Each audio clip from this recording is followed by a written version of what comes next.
سورہ رعد شروع په هغې کې څلور دلایل عقلیه ذکر شوي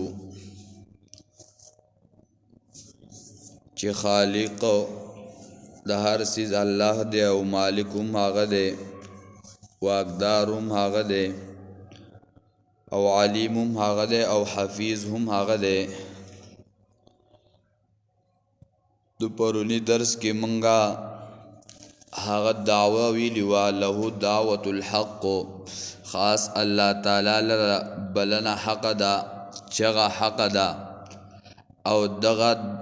دعوه په عنوان د دعا سره وا ځکه چې په دې صورت کې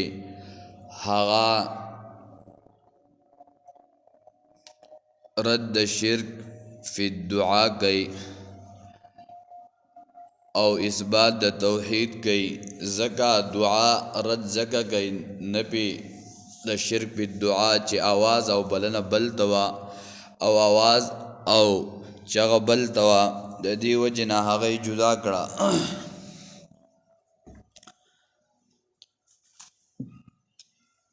نو وس پدې کې 5 نمبر دلیل ذکر کړي چې هغه دلیل عقلی اعترافي دی،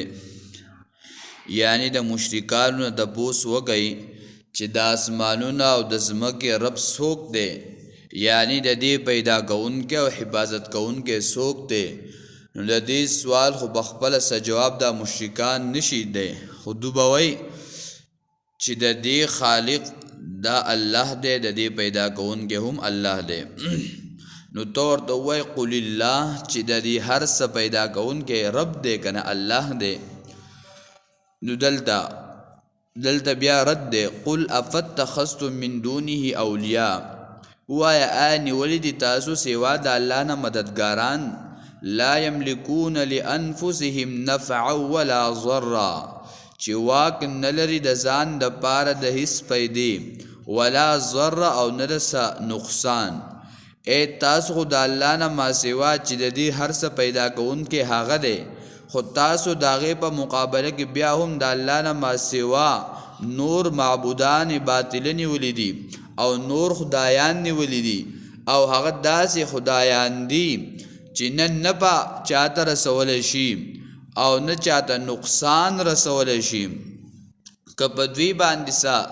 نقصان راشي نو دوی په خپل د ځان نه دغه نفع نشي لري کوله، دغه نقصان نشي لر کوله، او که سنف وغاړي نو ځان ته سنف نشي رسوله. یعنی مرګ په دوی باندې راځي، دوی ځان دغه مرګ د نشي بچ کوله، او یا د مرګ نه مخکې دوی د ځان لپاره د ژوند نشي وګدوله، یا دا چې دوی دوباره پورته کېدل په ځان نشي راوسته. نو چې دوی نشي کولای دا کارونه نو دا څنګه معبودان شو؟ بلکې برحق معبود هغه الله دی او د دوی دا معبودان دا باطل دي. د دوی معبودان ځان د نفع نشي ورکولی، ځان لسه نقصان ځان د نقصان نشي بچ کولی، نو بل بس نفع او نقصان ورکی. قل هل يستوي الاعمى والبصير، وایا برابر دی ړوند او لیدونکی؟ آیا موحد او مشرک برابر دی؟ آیا څوک د الله سره شرک کوي دا برابر دی؟ او یا هغه څوک چې هغه موحد دی؟ نه، چرته ړوند او چرته لیدونکی برابر نشي کېدی. نو دغه شان دي چې څوک شرک کوي او بل طرف ته کامل صفات والا مومن دی، نو دغه مومن سره دا شرک والا نشي یوځای کېدی، ځکه دی د الله په صفاتو کې نور یوځای کوي، او بل طرف ته چې مومن دی هغه د الله صفاتو کې څوک نه شریک کېدی نه شریک کوي. نو د دې مثال د ړوند او د لیدونکي دی. ام هل تستوی الظلمات والنور، نو دا بل مثال، آیا برابر دی تیارا او رڼا؟ آیا نو کفر شرک او رسم دا برابر دی که اسلام چې دا رڼا دا برابر دی؟ نو دوان نشي برابر دی چې یو طرف ته کفر دی بل طرف ته اسلام دی. نو اسلام په مقابله کې کفر داسې دا تیری دی، یا یو طرف ته دین دی طریقه د پیغمبر دا، بل طرف ته رسم دی رواج دی شرک دی، نو دا تیاری دی، نو دا د رڼا په مقابله کې نه دی برابر. نو ځکه الله وی هل یستوی ام هل تستوی الظلمات والنور، آیا برابر دی دا تیاری او رڼا؟ نه، دوان نشي برابر کېدی. نو وس دلته بیا دعوت د صورت ذکر کوي ام جعلوا لله شرکا آیا ګرځولي تاسو دی الله تعالی سره شریکان برخیدار حصداران آیا تاسو دا غسر په دې بندګۍ کې بل برخیدار ګرځوي بل حصدار ګرځوي نه خلقو کا خلقه فتشابه الخلق علیهم چې پیدا کړی شوي دي هغوی که خلقه فتشابه الخلق علیهم نو پشان پیدایش د الله تعالی فتشابه الخلق علیهم نو ګډوډ شوي دي پیدایش چې ګډوډ شوی پیدایش په دوی باندې مطلب سره دی مطلب د آیات دا دی چې آیت تاسو وایي چې زمنګ د معبودین باطله هم پیدا کول کوي او رب حقیقی هم پیدا کول کوي نو پتاسو باندې ګډوډواله راغله ده په پیدایش کې چې هم الله جل شانه چې حقیقی مالک او الہ هغه ده بل طرف د تاسو معبودین باطل دي تاسو دا دعوه لري چې دا هم کوي نو پتاسو باندې د یو شیز پیدایش هغه ګډوډواله راوستو چې آیا دا د حقیقی رب پیدا کړي که آیا زمنګ د معبودین باطلو پیدا کړي نو تاسو دا خبره نشئ کولای چې حقیقی رب دته وایو کو دته وایو زکه پاغه پیدایش کې تاسو ګډوډ شوی نو الله پیغمبر دوی وای ورته چې تاسو خو یو مش نشئ پیدا کوله یو سیز نشئ پیدا کوله چې نشئ پیدا کوله نو حقیقی رب څوک ته هغه الله دی قل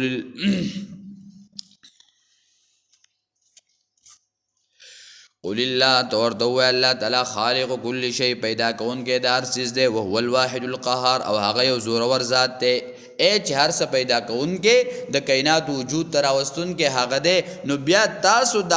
خپل عبادت پرې دی دغه معبودین باطلو ته عبادت پرې دی هغه حقیقی الله د عبادت شروع کړي نو سرفراز خان صفدر سے په خپل تفسیر ذخیرۃ الجنان کې یو واقعہ ذکر کړی دا مثال یو دو موحدینو موحد هغه چاته ویل کیږي چې هغه د الله په صفات کې په ذات کې هیڅ څوک د هغه سره څوک شریک کوي نه نو دوی په اولار باندې روان ول په اولار باندې تلل نو الته یو منجورو یو بابا بس نو چې څوک په دغه لار تیریدو نو هغه کسان نو پاسېدل کم چې دغه درباریان ول وی الګ د دې بابا یا د دې قبر در په نوم باندې یو شی سکه دا نظر کا دا صدقه کا بیا ځه نو چې کله دا دوانه راغلل نو پدې کې دی یو ته وی چې ته دې کار وکا چې یو سیز د په نوم باندې سکه صدقه کا نظر کا نو هغه وی الګ دا دومره مچان اسمري دا یو مچ کې د په نوم باندې نظر شي چلبو شي هغه مچ راواغز داغه په نوم سکه نظر کو نو چې کله د دویم نمبر شو نو دویم دوی توګه هغه ورته وی چې زد الله جل شانه د ذات نمازوا د بل پنوم باندې هیڅ سیز نه نظر کوم نه صدقه کوم نه ور کوم نو هغه خلق راولګیدل دغه سړی شهید کو دا واقعا لاړ نبی علیہ الصلوۃ والسلام دا نبی علیہ السلام او فرمایل چې دا دوانو موحدینو خو چې کله د اولنی د غیر الله بنوم باندې دا مچ قدر صدقه کو بس دې شو د مشرک شو د موحد پاتې نشو او دا دویم چې دوی د زده غیر الله په نوم باندې دا مچ نه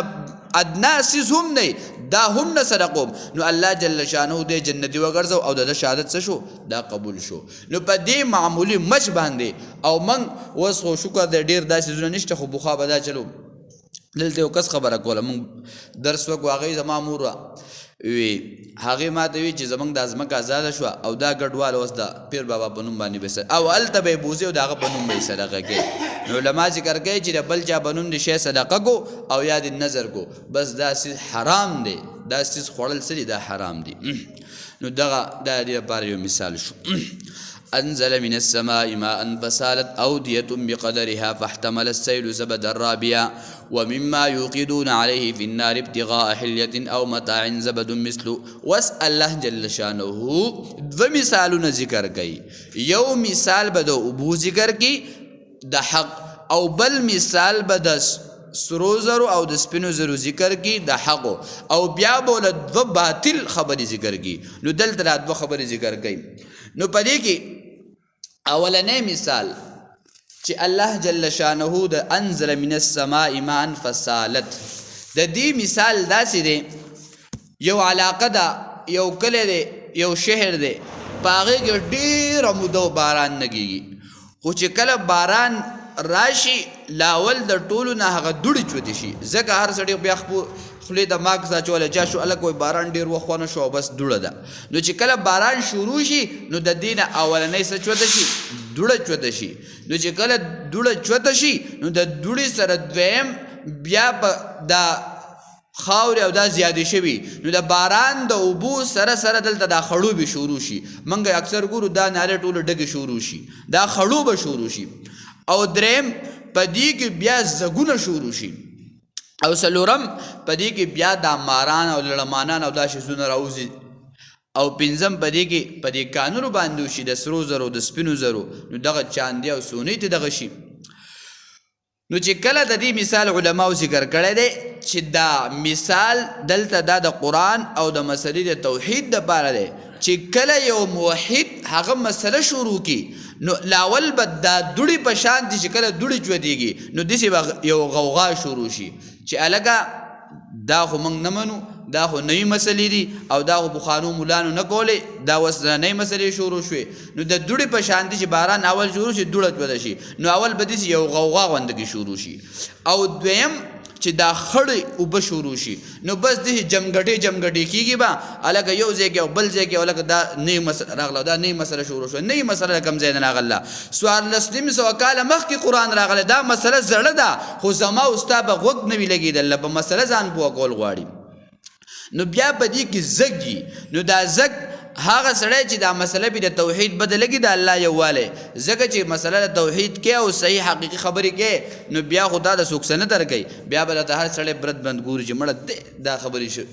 دا و زموږ میلمانه دی او جدا دا خبرې به کېږي نو دا د دې مثال سره دا هغه زګ دی دا بس لږې ورځې غوندګي چې په دې اوبو باندې دا زګ روان وي که نه نو دا زګ یو څو ورځې بس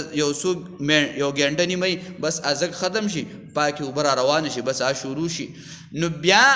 دغه مسله هغه خلکو ته کوزه شي خو په اول کې دا مثال داسې دی او دویم دریم نو په دې کې دا لړمانان او دا راوځي نو بیا به خلک دا وړې لښتې والي دا هلکان چې کله دا په دې کندو کې څوک دا شیزونه مړه کوي او دا چنجاقوړی او دا نو سدي سړو ته واپس لاړ شي او سم مړه شي نو بعضې خلک په مسله پوه شي هغوی مسله زده کړي خپل ژوند پې روښانه او ښایسته کړي او بعضې خلک د دې لړمانانو به شاندې واپس ورننوځي دې سړو ته هغه مسله باندې ځان پوه هم نه کړي او هغه خبرې سره هم غلی پاتې شي خبره دې لاړه شي نو په دې اولني ټکي کې دا یو مثال انزل من السماء ماء فسالت اوديه بقدرها نورا لګي د بری طرف نه اوبا فسالت اوديه بقدرها نو بيږي کندې د خپل اندازې برابر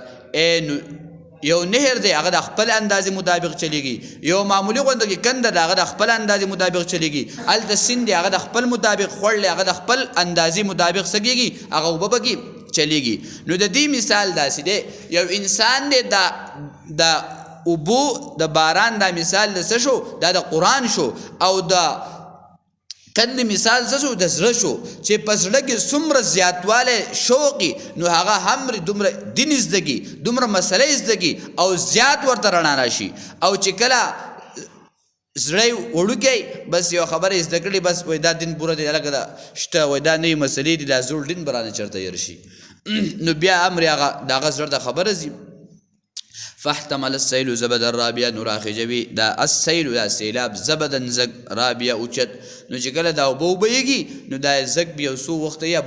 دا بلقې دا شزونه بیا ختم شي او غپاګي وبس شي شروع شي نو چې بیا قرآن هغه مثال هغه سکی هغه ذکر کوي مسله بیا حق الله پاک د خلکو غوونو ته ورسي اوس دویم مثال د سر ور کوي د سونی سره او د چاندې سره ومما يوقدون عليه في النار ابتغاء حليه او متاع زبد مثله او د هغه جواهراتو نا يوقدون عليه في النار چې ګرموي دوی هغه لرا باور کې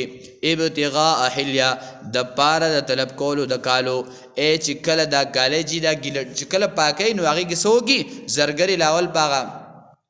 سیس کی زمانہ نوم شو باغی کی ویلی کی نو دا غین از زګواله او اسقاواله ختم شي لکه مثلا د دې مثال دي چې نن توله جوړه کې سبای زرګر لوي سي الګ وي بدینه اخلمه ولي وای دا استعمال شي او دا وز بیا ګورم او بیا پاکو موجودینه خدا دومره شي نه لاړو طالب په یو ډېر سباوي جواب بل شانتي شي نو دغه شانتي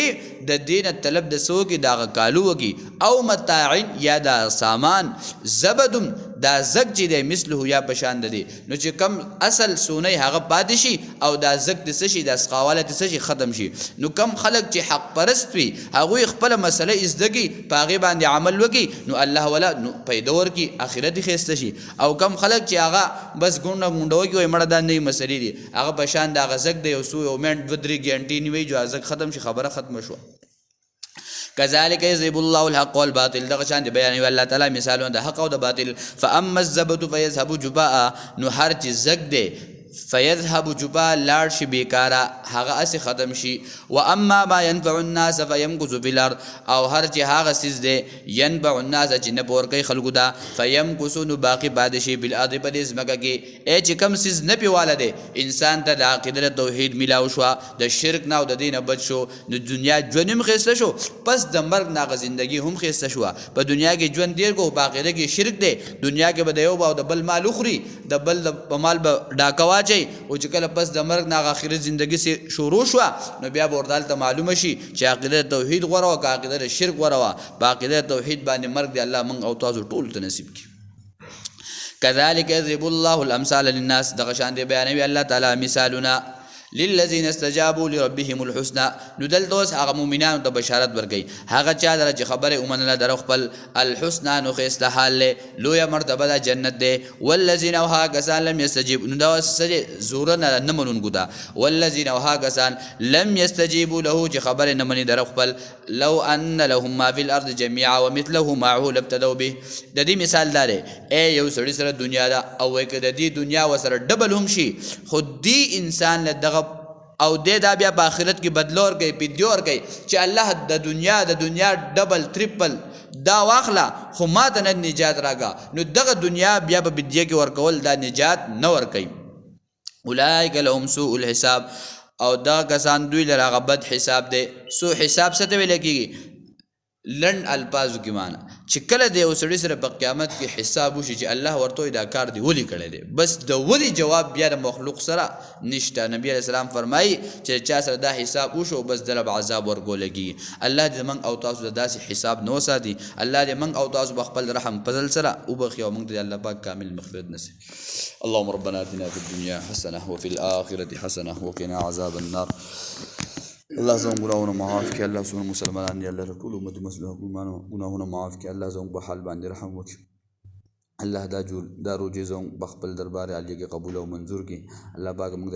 د صحیح عمل توفیق راکړي الله سبحانه بادشاہ دې الله پاک ټول کامل مغفرت نصیب کړي الله کم بیماران هغه د شفای کامله عاجله مستمره نصیب کړي الله پاک د جاسه ضرورت الله د خپل غیب خزانه پوره کړي الله هر انسان د بل محتاجین وساتي کاغه مالی کا جانی کا بدنی کی خدمتي الله هر انسان د محتاجین وساتي الله د جاسه ضرورت الله د خپل غیب خزانه پوره کړي